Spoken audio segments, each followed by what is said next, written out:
Welcome to Here and Now. The musical Come From Away continues to soar right into the record books. Come From Away was nominated for 7 Tony Awards today, the most prestigious theater awards on Broadway. This morning in Gander, some of the real-life people who inspired the show got together at the Legion to watch the nominations being live streamed. And Here and Now's Angela Antle joined them. The nominees for Best Musical are Come From Away. That was the reaction from the real-life characters of Come From Away as the musical was nominated for probably Broadway's biggest award, a Tony for Best Musical. In Gander, there's a casserole for every event, and being nominated for a Tony is no different. Crosby's molasses. You gotta have them. Brian Mosier is one of the people depicted in the play. I'm thinking this hasn't happened before. I'm pretty safe in assuming that this hasn't happened before. So if you're going to do this, obviously you got to start big. You got to raise the bar and get it on this level in case it should ever happen again. Can you believe it? 7 nominations. Michael Rubinoff was so confident about the nominations, he flew here from Toronto. He wanted to be with the Gander crowd when the nominations were announced. The Associate Dean of Sheridan College and a co-producer in the play says 7 nominations this year is quite a feat. 13 new musicals, the most new musicals in about 35 years. So it's extraordinarily competitive, and to have a Canadian musical about a Canadian story, have the success that it's had on Broadway, and now to be recognized with a nomination for Broadway's highest honor is really, culturally significant and I think historic. You better believe it. Writers Irene Sankoff and David Hine FaceTimed into the Legion when the nominations were being announced. We love you. Thank you so much for your stories and your trust. And there's Molly's foot, and we're working on proper etiquette at Tony nomination parties. It's our first one, so. Just thank you again for trusting us to tell your stories. We love you guys. We're thinking about you. We wish we could be there with you right now. Durham Flynn is the mayor of Appleton, and he was moved to tears by the Tony nominations this morning. He's looking forward to the influx of new visitors that it will bring. Appleton or Gander or Lewisport or Gamble or Glenwood or Norris Arm, those communities are all communities that are on people's list of things to do now. Hopefully they're on their bucket list. So a giant TV screen is in the works, and a red carpet event is being planned for the Legion on June 11th for the Tony Awards show. And because Come From Away was nominated for Best Musical, the cast will be performing during the awards show. We'll be able to watch them here from Legion number 8. In Gander, for CBC News, I'm Angela Antle. Well, to New York City now. That's where the CBC's Stephen D'Souza spoke with some of the cast of Come From Away shortly after the nominations were announced. I don't know if we were expecting 7. I mean, I think we had hopes that there might be 1 or hopefully 2, and never a guarantee that there'd be any, of course. You hope, but to get 7 nominations is just beyond incredible. It's fantastic. The team did a spectacular job, and it's a sound that's never been really shown on Broadway before or heard on Broadway before. The fact that it's from home is just I'm insanely proud. And you should be proud. Well, here's a look at some of the 7 Tonys the show is nominated for: Best Musical, Best Direction, Best Choreography, and Best Lighting. This is just the 2nd Canadian musical to ever be nominated for a Tony Award. Now, other awards, the Gander-inspired show is up for 9 Drama Desk Awards, including 1 for Outstanding Musical, 7 Outer Critics Circle Awards, 14 Helen Hayes Awards, and 2 Chita Rivera Awards. Well, in other news now, to a report that's being called sobering. It shines a light on an issue that doesn't get much attention: homelessness. Today, the group End Homelessness St. John's released its first count of this overlooked population. Here Now's Jen White was at the announcement at City Hall this morning. She's joining us now live. So Jen, what are some of the findings?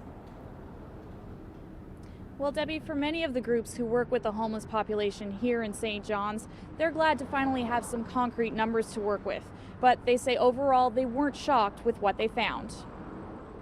More than 50 people gathered at City Hall today to hear the findings. On a cold, snowy evening last November, 100 volunteers and frontline staff conducted the first ever point-in-time count of the homeless population in St. John's. They found that at least 166 people experienced homelessness, including almost 40 young people between the ages of 16 to 24. 84 of those people were staying in emergency shelters or on the streets. The rest were either in transitional housing, staying with a family member or friend, or were in an institutional setting.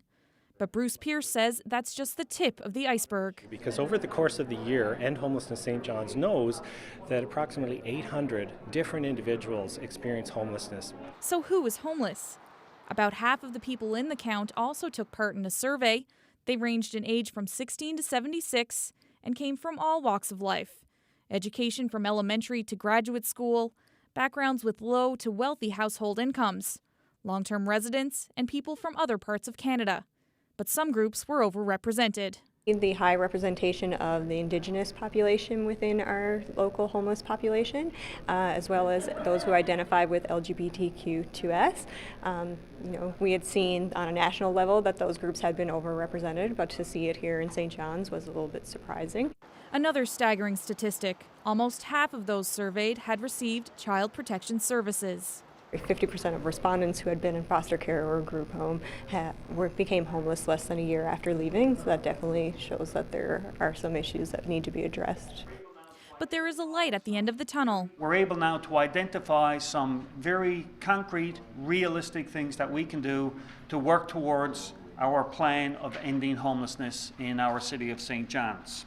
The group hopes to follow in the footsteps of Medicine Hat, Alberta, to become the first city in Atlantic Canada to end homelessness by 2019. Ultimately, End Homelessness St. John's wants to ensure that no one is living on the streets or is staying in emergency shelter for longer than 1 week. And it will do another survey just like this one in 2018 as part of a national survey on homelessness. And that will give the group a better picture of where it stands in its efforts to reduce the problem. Debbie? Thanks very much. That's our Jen White reporting for us live this evening. Well, drug overdoses continue to rise on the Northeast Avalon, and tonight, Here and Now has new details on where one of those overdoses happened. An inmate at Her Majesty's Penitentiary was found by correctional officers last week. As Ariana Kelland reports, their quick action likely saved his life. Suspected fentanyl-laced drugs have made it past the walls and security of HMP. 2 Saturdays ago, guards made a shocking discovery, an inmate overdosing. One staff stated that he was just about black. His breathing was really shallow. Apparently his heart rate dropped. The man was serving a weekend sentence. Somehow that potentially deadly drug made it inside.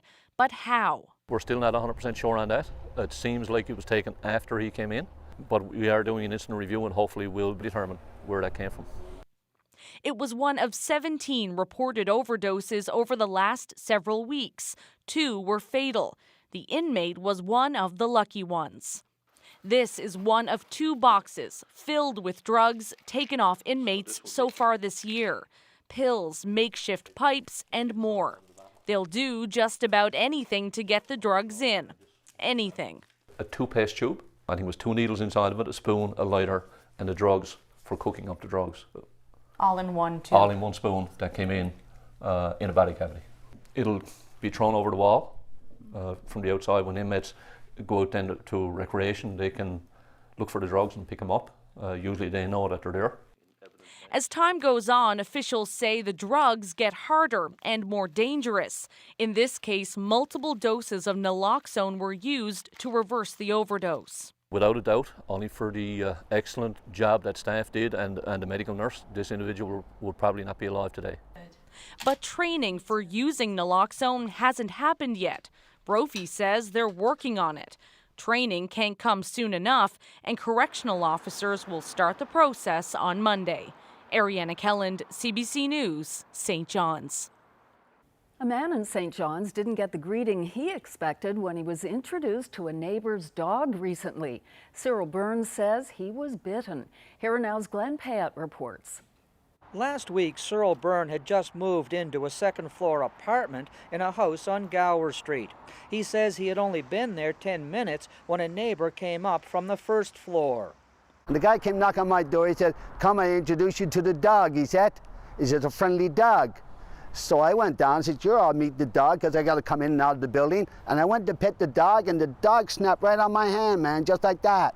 The scars and puncture mark are still evident. Saturday morning, I was in intense pain, man. I was crying.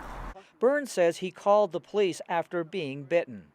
The officers seized the dog for a period of 14 days under the Animal Health Protection Act, and we're currently investigating the situation to determine what the next course of action is going to be.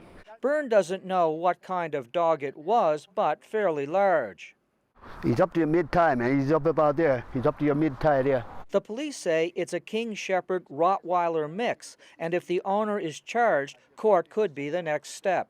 Usually it'll result in a hearing at provincial court, and then a judge can determine what the best course of action is, whether it be something behavioral with the dog, whether the dog would be rehoused or refostered, up to euthanization. Or the owner could always be found not guilty.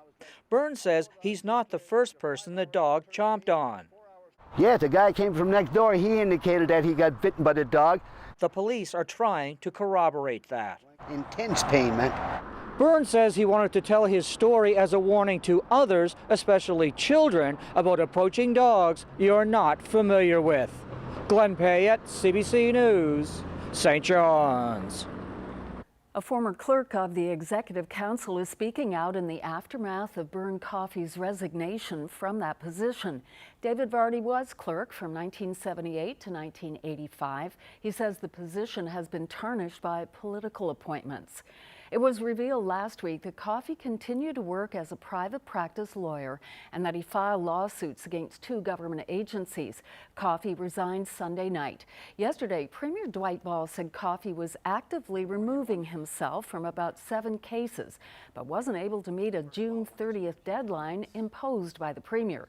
Tonight, David Vardy is saying it's time to update the conflict of interest legislation to ensure this kind of situation doesn't happen again.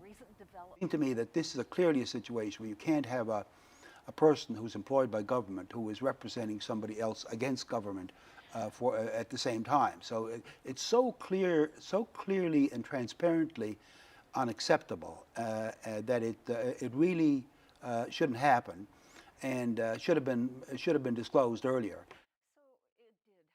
As former clerk of the Executive Council, David Vardy has plenty to say about this week's controversy. I'll speak with him in about 15 minutes. Well, St. John's is too rich for the Liberal Party's blood, at least when it comes to hosting an annual general meeting. The province's governing party is skipping this year's AGM.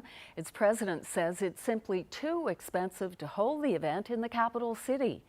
The AGM was planned for October in St. John's until the party realized how much it would cost.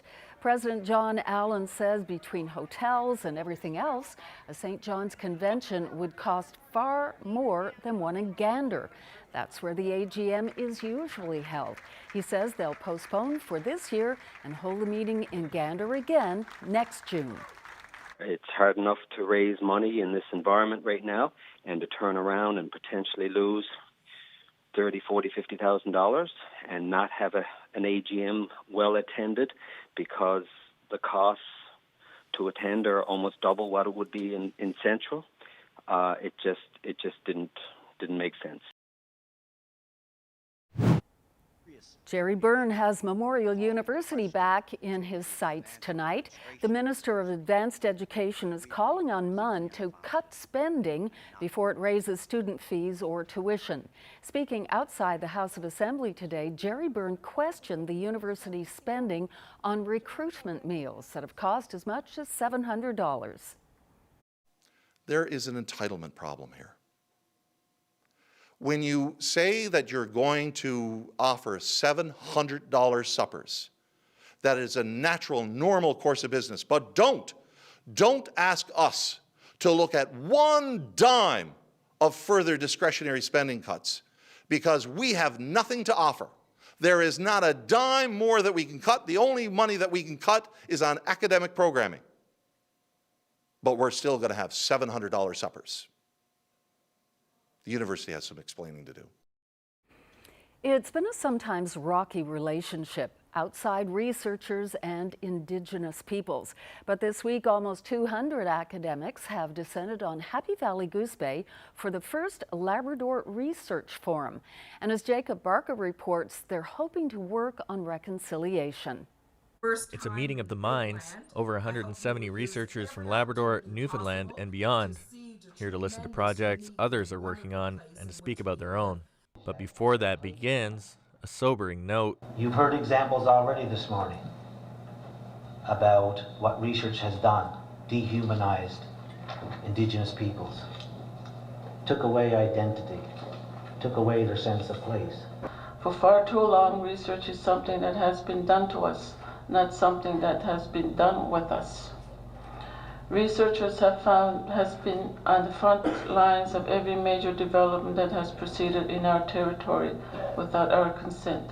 A look backwards, but hope for the road ahead. I want to acknowledge all of the researchers in this room who have come, I believe in a good way, to advance reconciliation. It's really where the North starts to take leadership, well, and they have been leading for a long time, but where other people start to realize the importance of Northern-led and Indigenous-led research. The need for research in Labrador is clear, but the message to these researchers, it needs to be done with humility. I managed to get my PhD, but I also wrote a book, and the book is theirs, and all of the money from the book goes back to the community. Sylvia Moore got her idea for her PhD thesis while working with the Wildcat First Nation, a Mi'kmaq band in Nova Scotia. Work, she says, couldn't have been done without that community. Go in with humility and be prepared to listen and wait. Another step on the road to reconciliation. Jacob Barker, CBC News, Happy Valley Goose Bay. A big part of the popular hiking trail in Grossmoor National Park is going to be off limits indefinitely. Parks Canada says the Green Gardens Trail has been deteriorating over the years, and now several sections are badly eroded. The park is working on plans to reroute a couple of areas so they're not as prone to erosion. But construction isn't expected to start this summer. Starting tonight, Parks Canada is holding open house sessions to discuss plans for the trail and other projects. An inmate almost died of an overdose last weekend. So how are drugs getting into jail? A prison official will show us after the break.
This weather update is brought to you by the Take Charge Business Efficiency Program. Over 400 businesses have saved energy and taken charge of their bottom line.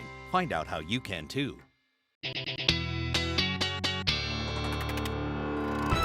Now it is time for the weather, but I have to say it's a bit lonely in here tonight true. without Carolyn here. Yeah, although she's at a place that we would like to be. Oh, absolutely. It is a fundraiser. She's hosting the charity event Hot Soup Cool Jazz annual event, and it's all for a very good cause to help groups with their fight against youth homelessness and poverty. That's right. I wonder what that soup is like. Yeah, I don't think she's bringing any back for us. No. No. And what a great night for that event to be indoors, because we've got some messy weather working in outdoors. And have a look. We've got the freezing rain warnings in effect for most of the island. That southeast, central, northeast coast, right up to the northern peninsula now. Special weather statements in effect for the west side of the northern peninsula, and rainfall warnings are in effect from Corner Brook to Port aux Basques and across to Burgeo Ramia. This is where amounts could top 30 millimeters in terms of that rainfall. We are also looking at a wreck house wind warning, gusts there over 100 kilometers per hour now, and gusts along exposed areas of the coast could definitely gust to 100 through this evening, all the way up the west coast. Corner Brook, Grossmorn, and into the Daniels Harbor, Parsons Pond, Hawke's Bay region included there. Special weather statements are in effect for the coast of Labrador down to Makkovik, and from Rigolette, Cartwright, and the Trans-Labrador Highway. The higher elevation areas here looking at 15 to as much as 30 centimeters of snow by the time it's all said and done. May in Newfoundland and Labrador. Really, it is a wide variety of what we're going to be seeing over the next 24 hours across the island. We certainly have the snow, the ice pellets, the freezing rain coming in along this warm front, but some warmer air on the other side of the warm front. And so a big shift to southwest winds as we roll into the early morning hours of Wednesday from south to east, and that will from south to north, and that will allow that warmer air to certainly charge in through Wednesday morning, and we're talking about double digits for tomorrow. So here is a quick look at the radar, which again you can see that messy mix over the southern parts of the Avalon, the Burin Peninsula, edging up into Corner Brook and Central, and this will wander in as we move through tonight along the warm front. By Wednesday morning, still hanging on to the freezing rain potential from St. John's to Central, back towards the northern peninsula. Well above zero now, and I'll show you those temperatures in just a second for the south coast. And note the snow that continues in Labrador. There's the mild air and that southwest wind that kicks in across the island. The snow will continue into Thursday across Labrador. Newfoundland will see a cold front start to slide through on Thursday. Some scattered shower potential with that and a bit of a cool down, but not too much, and we'll talk about that in your long-range forecast. So there's a snapshot, 6 a.m. Still thinking around this time we're hanging on to the freezing mark from St. John's to Grand Falls, Windsor, but above zero from Corner Brook to Port aux Basques and across that south coast. This is where we'll have already changed to rain, and the change from freezing rain to rain for the rest of the island through that early to mid-morning. Snow, as I mentioned, still hanging on in Labrador. We'll get up to 12 degrees in St. John's with that southwest wind tomorrow. Starting the day breezy with winds in from the southeast and gusts to 80 with that freezing rain potential. Then it's scattered showers and, yes, sunny break potential from the southern shore to St. John's to Conception Bay North up through Clarenville and into Bonavista. The clouds will dominate with a better chance of showers in those onshore winds with winds from the southwest into the afternoon. Central Newfoundland, again, scattered shower chances. Pretty good chance of some sun, Terra Nova, Gander, even into the Bay of Exploits. Not ruling it out, Grand Falls, Windsor towards the Bayvert Peninsula, but I do think the clouds, better chance of dominating there. Looking at southeast to southwest winds along the west coast. Within those onshore winds, we're going to be seeing more clouds and a better chance of some scattered showers here, though temperatures near the double digits. A messy mix, northern peninsula, southeastern parts of Labrador. There's the mix that continues up into the Marys Harbour Straits region through tomorrow. Cartwright hangs onto the snow, as does Nain, Makkovik, down through Happy Valley, Goose Bay, Churchill Falls, and Labrador City, all around the freezing mark, but that snow does continue. The details on your long range are still ahead, Debbie. Thanks, Ryan. Just a week after an inmate almost died from a drug overdose at Her Majesty's Penitentiary here in St. John's, the Superintendent of Prisons is shedding some light on the subject. Owen Brophy told Here Now's Ariana Kelland how drugs are getting into jail and into the hands of inmates. Contraband comes in a variety of ways. It'll either come in through mail, inmates' greeting card. Inmates will separate the pages, insert drugs in between the pages, and then glue it back together. It'll come in through personal clothing, either in footwear or jeans sewn into the seam of a jeans, down the leg of a jeans, or in the waistband, inside jackets. It'll come in a body cavity. Inmates will hide drugs in their body, within their bodies. It'll be thrown over the wall from the outside. When inmates go out then to recreation, they can look for the drugs and pick them up. Usually they know that they're there because it's they'll make a phone call, arrange for the drugs to be dropped off over the wall, and they'll pick it up.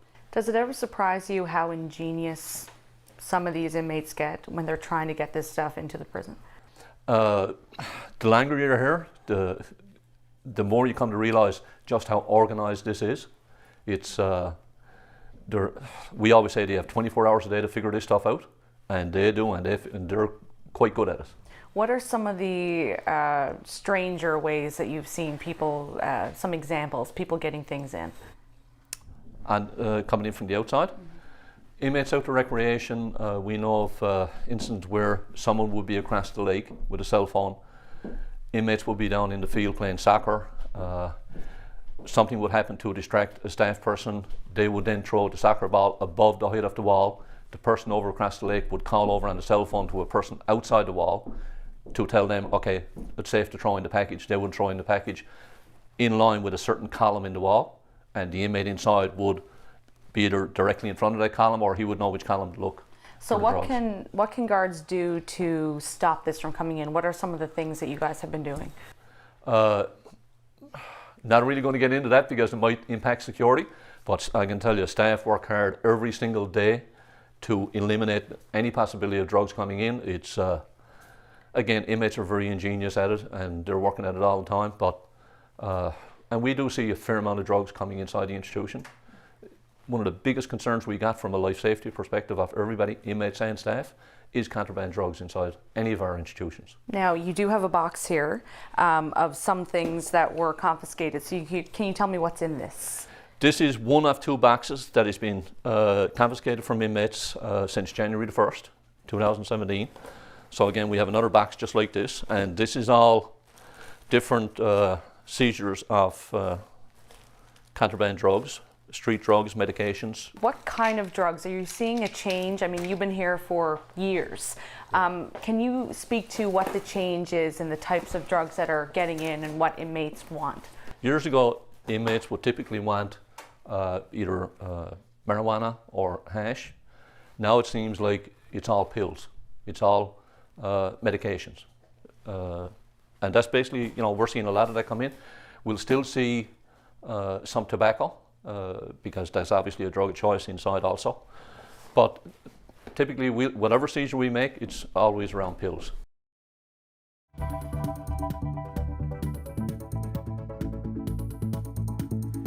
He once held the job of clerk of the Executive Council. Tonight, David Vardy gives us his insight into why the position needs to be independent of politics. That's coming up.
Well, there are some harsh observations being made tonight by David Vardy, a former clerk of the Executive Council, about what some are calling the Burn Coffee debacle. Coffee resigned as clerk on Sunday night after revelations he was continuing to work as a private practice lawyer. Vardy held the top public service job himself for 7 years, beginning in 1978, and he joins me now. Thanks very much, Mr. Vardy, for being here. Good to be here, Debbie. So, you have Burn Coffee appointed as the top civil servant in the province. He continues to work as a private practice lawyer in his spare time, and he's representing 2 cases against the government. How does that even happen? Well, it's you see, we have a tradition in Newfoundland, Labrador, in terms of the public service, a tradition of independence, accountability, and professionalism. And it's hard to square all these matters together. You have to realize that under the British parliamentary system, the minister is not expected to be the expert on everything. The Minister of Health is not expected to be a doctor. The Minister of Education is not expected to be an educator. Under this system we operate under, it is expected that the public service will provide professional expertise and management expertise and to basically to run the departments and the crown corporations. So that's the way the system is supposed to work. Now we have a situation where politics are getting involved in the appointment process, because in order for this system to work, there needs to be independence. There needs to be independence, there needs to be impartiality, and appointments need to be made on the merit principle. And Mr. Coffey, for those who don't know, is a staunch Liberal who even ran for the party leadership back in 2011. Yeah, and so there's no reason why a person should be excluded because of political credentials, but there needs to be a process, an open process, whereby people that are appointed based on merit and not based upon these extraneous factors, in order to maintain the integrity of the public service, the professionalism. So that's a problem. The other problem there, I think, is the conflict of interest matter that is very clear, and it's a perception issue. It may be a real issue, but it certainly is a perception issue. I've taken a look at our conflict of interest legislation, and quite frankly, I think it probably needs some updating, because it would seem to me that this is clearly a situation where you can't have a person who's employed by government who is representing somebody else against government at the same time. So it's so clearly and transparently unacceptable that it really shouldn't happen, and should have been disclosed earlier. So it did happen. Yes. It looks bad. So who should shoulder the blame here, Mr. Coffey or the Premier, or both? Well, I think Mr. Coffey has done what he can be expected to do, which is to resign. So I think the ball now is in the government's court to take corrective action.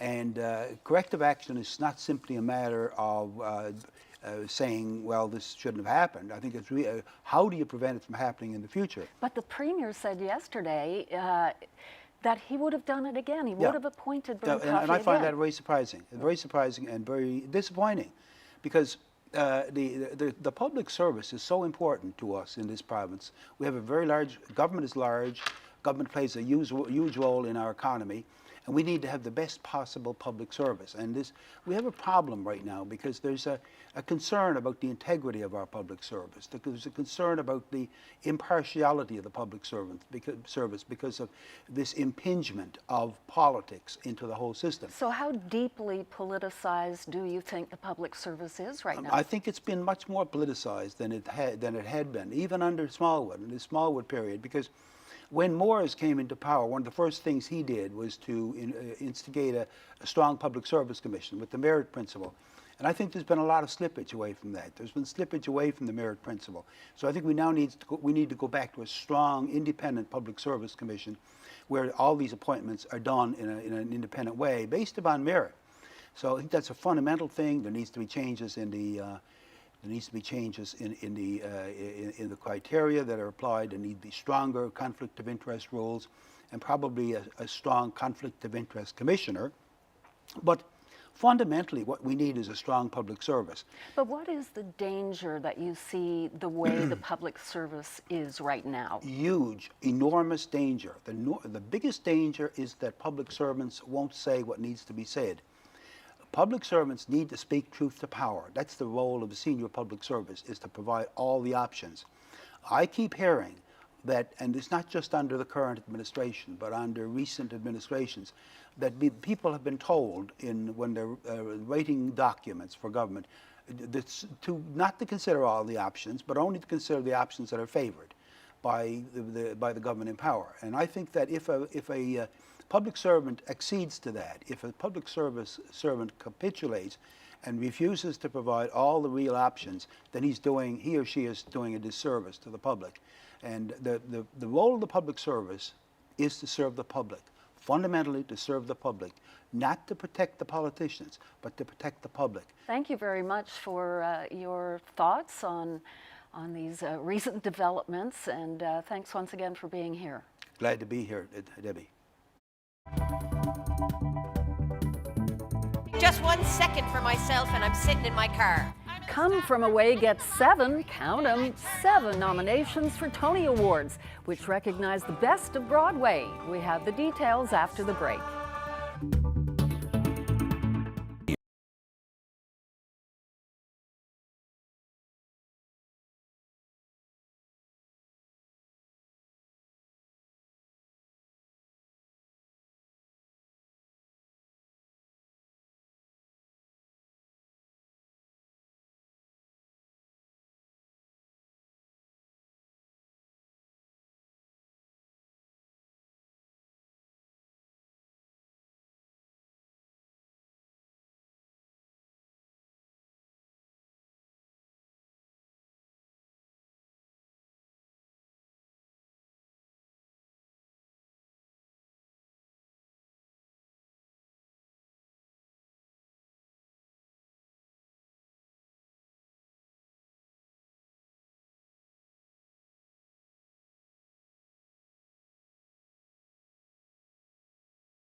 Welcome back once again, and we return now to Come From Away.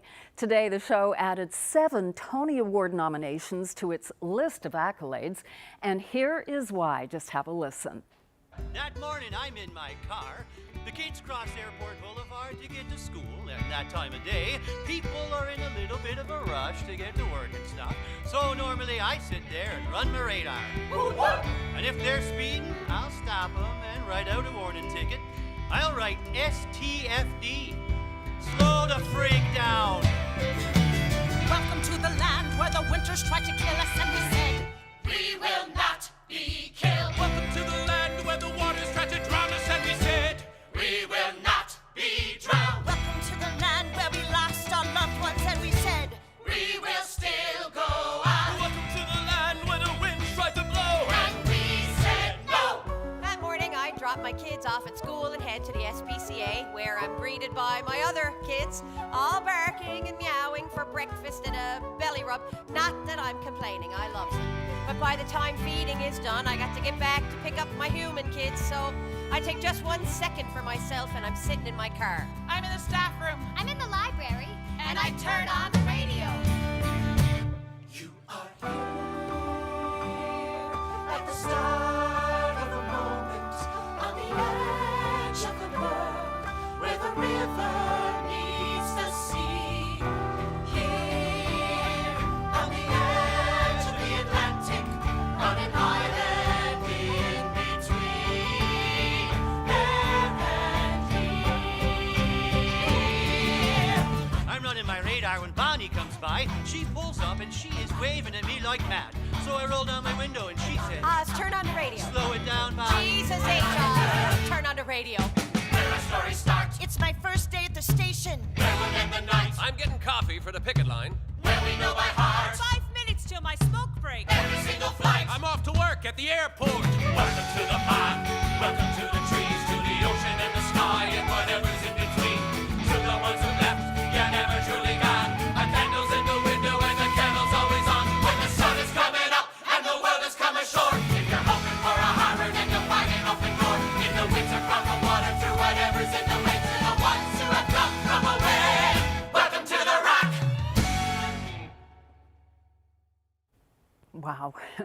Well, many people were excited about today's Come From Away nominations, but the show's producer, Canadian lawyer Michael Rubinoff, may be the most thrilled. He spoke with Here and Now's Angela Antle this morning in Gander. You said on radio this morning, it struck me, this is quite a competitive season on Broadway. 13 new musicals, the most new musicals in about 35 years. So it's extraordinarily competitive, and to have a Canadian musical about a Canadian story, have the success that it's had on Broadway, and now to be recognized with a nomination for Broadway's highest honor is really, culturally significant and I think historic. I know everybody's show is special, but this is something that's about a real place. And when that entire company and that band goes on stage each night, and they know they are honoring these towns, they are honoring these events that were really important.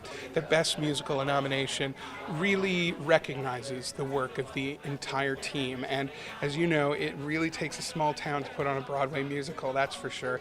We didn't know the outcome. People said, what if it doesn't go well? And I said, you know what?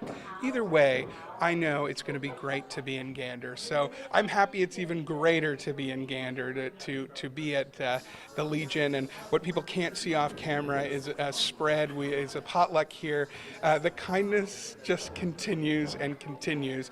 And I think one of the things that I'm really excited about today is that these nominations will put an even brighter spotlight on the show, and that more people will get a chance to see it and hear this incredible story. What does it mean from a business point of view to get a Tony nomination for a show? I think it's really important. It's important because it's a crowded season. It's important because, of course, this is an original musical that David and Irene have written about. It's not based on a movie. It's not based on a previous catalog. So anything that can help bring it to a wider audience outside of New York does that. The company of Come From Away will perform live on the Tony Awards on June 11th.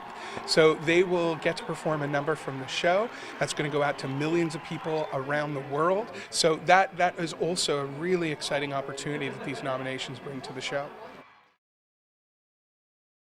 The weather update is brought to you by Belltone Hearing Service St. John's, helping the world hear better.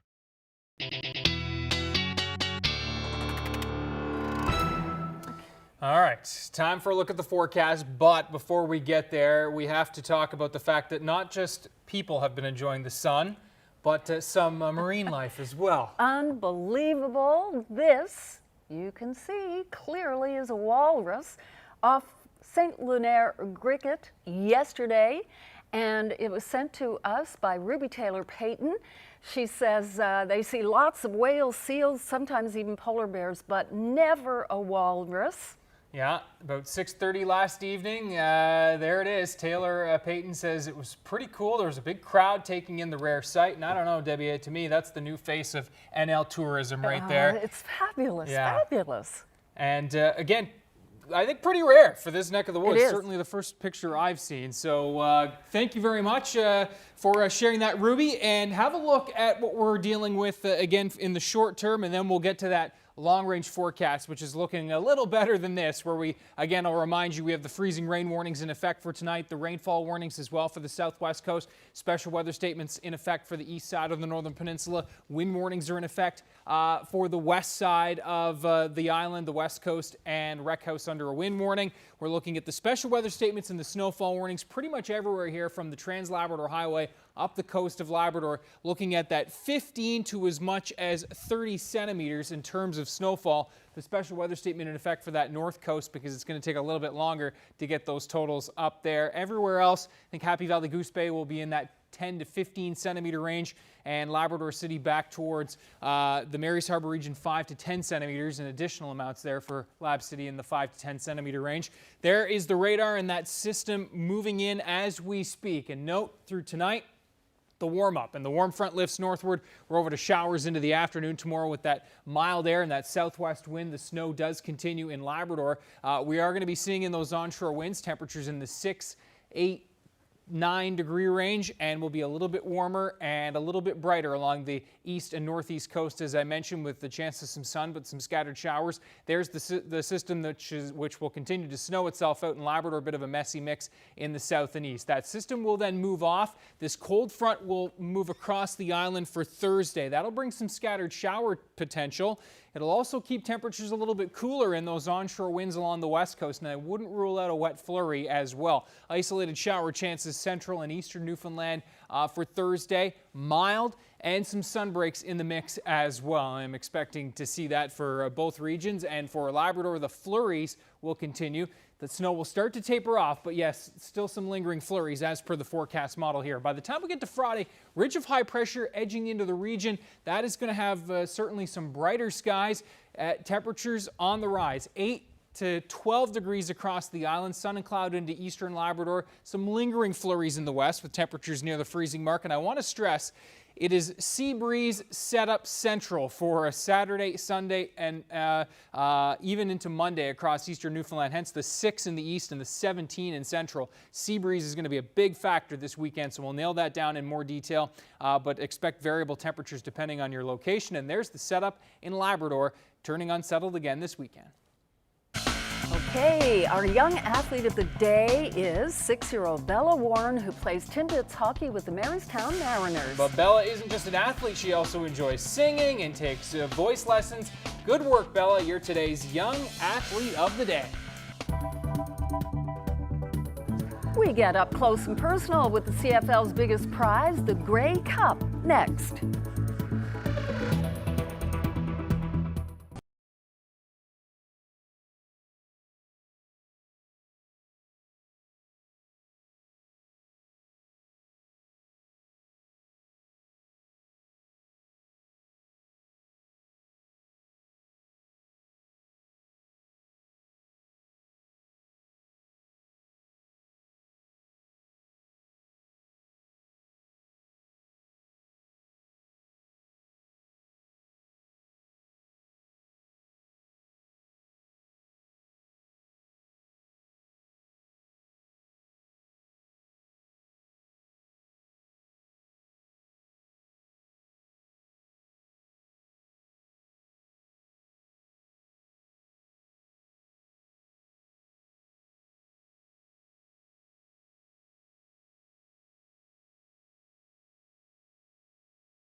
Welcome back.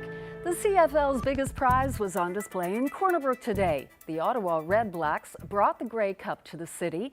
Team owner Jeff Hunt is from Stephenville and spent some years living in Corner Brook. Our Colleen Connors was there.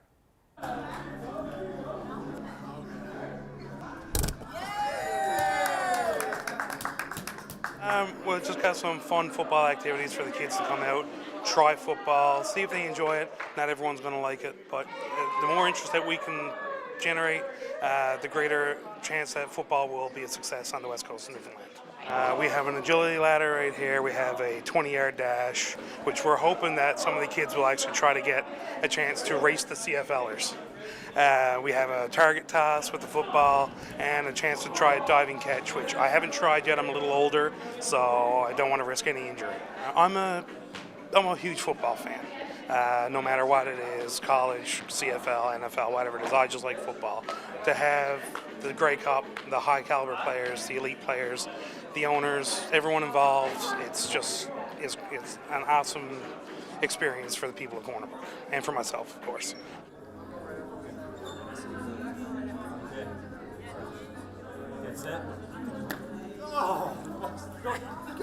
Very cool. It's very unique. There's not a lot of places you go where everything is very fresh for everyone involved. So it's starting from scratch, and it's a very cool experience.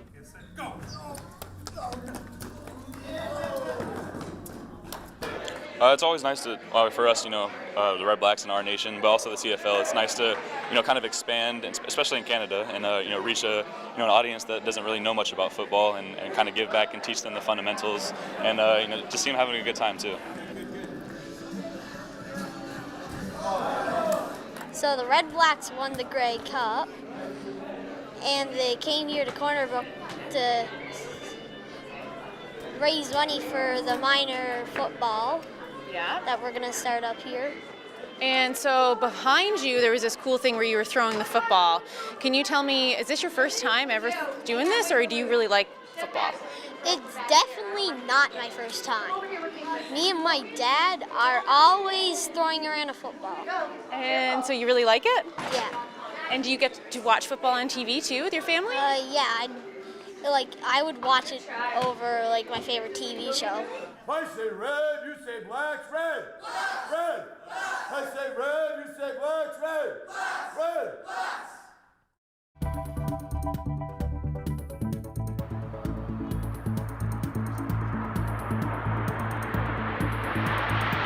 Now, there's a special treat for visitors to the nation's capital today. The snowbirds did a flyover above Parliament to mark Canada's 150th birthday. They'll be back for July 1st celebrations on the Hill.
We now know why Jimmy Kimmel was away from his late show last week. His wife gave birth to a baby boy who was born with a heart defect. Our doctors and nurses and equipment come in, and it's a terrifying thing. You know, my wife is back in the recovery room. She has no idea what's going on. And I'm standing in the middle of a lot of very worried-looking people, kind of like right now. This moment from last night's show is making headlines. In Kimmel's words, the story has a happy ending, an urgent and stressful open-heart surgery within days of being born. He closed out his monologue with a defense of Obamacare, saying access to health care shouldn't depend on how much money you have. Can't recommend enough checking out that monologue. Fantastic there. Have a look at this beautiful shot. Thankfully, we live in Canada with our great healthcare system, and we don't have to debate about that, and we don't have to debate about the beauty that is this iceberg in White Way. What a shot there. That is stunning. Robert Wow. George. Fantastic. Like I say, they never get tired. Keep them coming. Absolutely. Have a great night, everyone. We'll see you tomorrow. Good night, everyone.